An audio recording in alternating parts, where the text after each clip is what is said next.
Okay, welcome back, folks. As you know, we're talking about 8, the Mormon Proposition, movie that we recently saw at Sundance. Melissa, first take? What was your experience of it? Appalling, disturbing, what disruptive, Whoa. painful. That's a lot. So Okay. let's get specific. What was so groundbreaking for you? For me, it was really painful to watch the church to sneakily come in and grasp joy out of the clutch of so many people.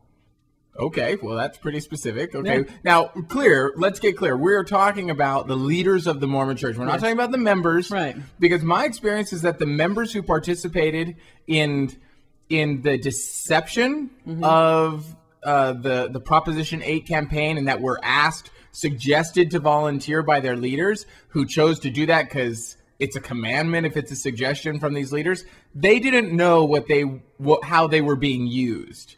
It was, for me, this movie really showed how once the church realized that in polling in California, they were less popular than gays in the state, the church realized if they had any chance of changing the outcome of this election, they had to be behind the scenes. Yep. And in that, I had my issue, was that in that moment, the church went from taking a stand, having a right to be involved in the political process, to focusing on manipulating the process, keeping in the background as a shadow, puppet master, so that people didn't know where the ads were coming from. People didn't know where this $22 million comes from. And now we all look back, and of course, we now know it was 2% of the population of California is Mormon, but 90-some-odd% of the money came from Mormons. So we all now can kind of start seeing the pieces come together. But at the time, it happened so fast, no one knew it was happening.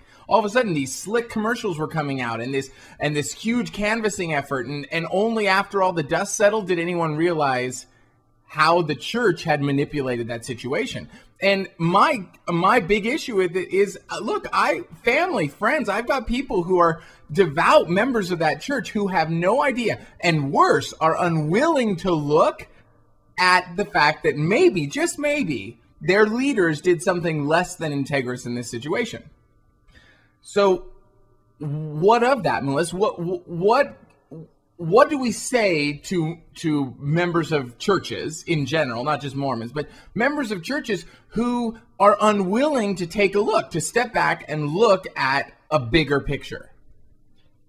You know, at this point, I don't know what we can say. If they're unwilling, they're unwilling.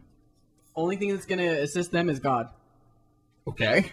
I mean, but they think religion is true. God. It's true. It's true. I mean, go ahead and take a breakthrough. That's all I can say. I'm with you. It's crazy that we have to sit in a place right now in society where people. I mean, the fact of the matter is, if a member of the church even questions one of their leaders, that's excommunication time, or at least disfellowship. Yeah. And it's like that in most religions.